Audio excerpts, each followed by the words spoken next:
नमस्कार दोस्तों, मैं विकास कुमार और आप देख रहे हैं आप अपना एजुकेशनल यूट्यूब चैनल या फिर फेसबुक पेज एटीट्यूड क्लासेस। आज हम इस वीडियो में बात करने वाले हैं आपके कक्षा 12वीं के हिंदी के दूसरे अध्याय जिसका नाम है उसने कहा था उसके सारे ऑब्जेक्टिव प्रश्नों को। तो चलिए बिना देर किए हुए वीडियो की शुरुआत करते हैं। आपका सबसे पहला सवाल है कि उसने कहा था कहानी में शीर्षक जो है कहानी में किस शहर का चित्रण किया गया है। तो इसमें किस शहर का चित्रण किया गया है? अमृतसर, लुधियाना, जयपुर, लखनऊ। इसमें किसका किया गया है? तो अमृतसर का चित्रण किया गया था। यानी ऑप्शन नंबर जो ए हो जाएगा यहाँ पे आपका बिल्कुल सही हो जाएगा। चलिए बढ़ते हैं अगले सवाल की ओर। अगले सवाल में आपका पूछा जा रहा है कि लाना सिंह के गांव का नाम क्या था? क्या था? मगर, मांझे, कटरा, तेलघरिया। इनमें से क्या था? तो लाना सिंह के जो गांव का नाम था वो क्या था? ऑप्शन नंबर बी मांझे था। चलिए अगले सवाल की ओर बढ़ते हैं कि लाना सिंह किस पद पर था। तो लाना सिंह जो था वो किस पद पर थे आपके? ऑप्शन नंबर सी जमादार के पद पर थे। चलिए बढ़ते हैं इसी तरह अगले सवाल की ओर। अगले सवाल में आपका पूछा जा रहा है कि लाना सिंह की मृत्यु किसकी गोद में हुई थी? किरत, वजीरा, अतर या महिप सिंह? तो किसकी गोद में हुई थी? वजीरा सिंह की गोद में। चलिए अगला सवाल है कि पलूटन का विदूषक कौन था? हजारा सिंह, मुख्तार सिंह, वजीरा सिंह, कुलदीप सिंह। तो पलूटन का विदूषक जो था option number C Wazira Singh था। चलिए बढ़ते अगले सवाल की ओर। अगले सवाल में पूछा जा रहा है कि सूबेदार हजारा सिंह के लड़के का नाम क्या था? बोधा, महा, कीरत या तो जगधारी सिंह? क्या था? ऑप्शन नंबर ए बोधा सिंह था। चलिए अगले सवाल में पूछा जा रहा है कि भारतीय सिपाहियों का संघर्ष किसके साथ हुआ था? फ्रांसीसियों, तुर्कों, अंग्रेजों और जर्मनियों के साथ।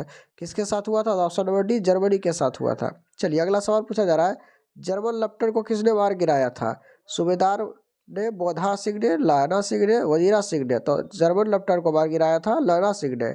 चलिए अगला सवाल पूछा जा रहा है किस राइफल्स के जमादार लाना सिंह का नंबर क्या था? मतलब सिख राइफल जो थे, सिख राइफल्स के जमादार लाना सिंह के नंबर क्या था? तो कितना नंबर था उनका? ऑप्शन नंबर ए 77 नंबर था। चलिए अगला सवाल पूछा जा रहा है कि सरकार ने सूबेदार को जमीन कहाँ दी थी? तो कहाँ दी थी? ऑप्शन नंबर डी लॉयलपुर में दी थी। अगला पूछा जा रहा है कि गुलेरी जी का जन्म कहाँ हुआ था? हरियाणा में, जयपुर में, कांगड़ा में, गुजरात में? ऑप्शन नंबर बी जयपुर में हो जाएगा। चलिए अगला पूछा जा रहा है कि सुखमय जीवन किसकी रचना है?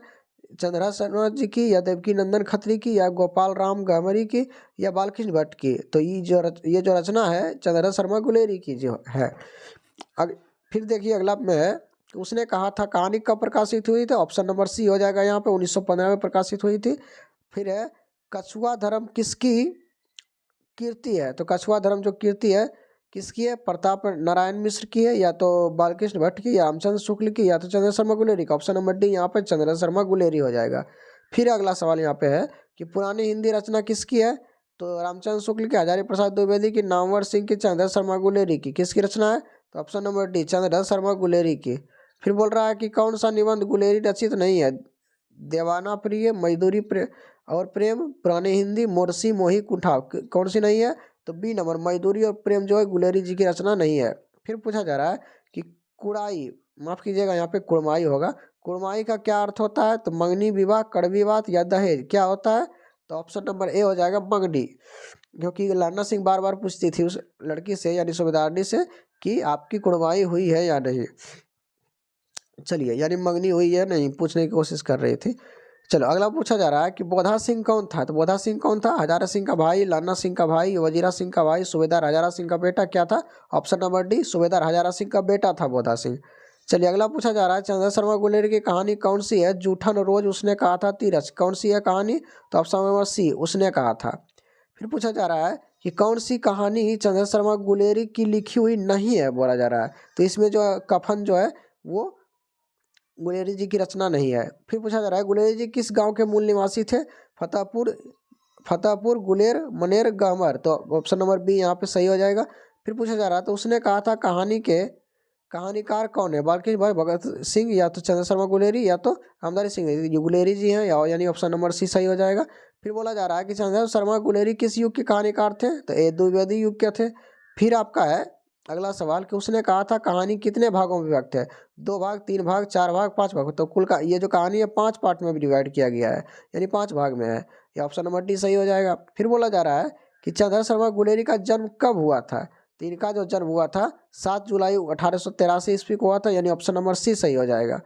चलिए फिर पूछा जा रहा है, आप लोग आंसर जरूर करते जाइएगा। अब फिर पूछा जा रहा है कि लाना सिंह किस कहानी का पात्र है? तो लाना सिंह किस कहानी का पात्र है? सुखमय जीवन का, या जूठन का, तिरिच का, या उसने कहा था? तो ऑप्शन नंबर डी उसने कहा था सही हो जाएगा आपका। फिर पूछा जा रहा है कि उसने कहा था किस प्रकार की कहानी है? तो कर्म प्रधान कहानी है, ऑप्शन नंबर बी आपका सही हो जाएगा। फिर आपका 28वां सवाल पूछा जा रहा है कि पुरानी हिंदी रचना किसकी है? तो पुरानी हिंदी जो रचना है वो चंद्र शर्मा गुलेरी जी की ही है, ऑप्शन नंबर सी सही हो जाएगा। फिर 29 नंबर में आपका पूछा जा रहा है कि लाना सिंह कौन था? तो लाना सिंह जो था, लाना सिंह कीरत सिंह, माफ कीजिएगा, पूछा जा रहा है कीरत सिंह कौन था? तो लाना सिंह का भतीजा था कीरत सिंह। फिर है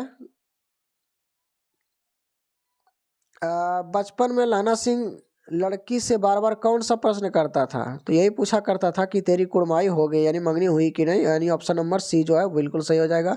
फिर अगला सवाल है कि लेफ्टिनेंट साहब सूबेदार को कितने आदमी खंदक में छोड़ जाने को कहता है? तो आप लोग कहानी पढ़े होंगे तो मालूम होगा कि लेफ्टिनेंट साहब जो थे, डुप्लीकेट जो लेफ्टिनेंट साहब थे, वो कितने को कहा था? 10 आदमी को छोड़ने के लिए कहा था।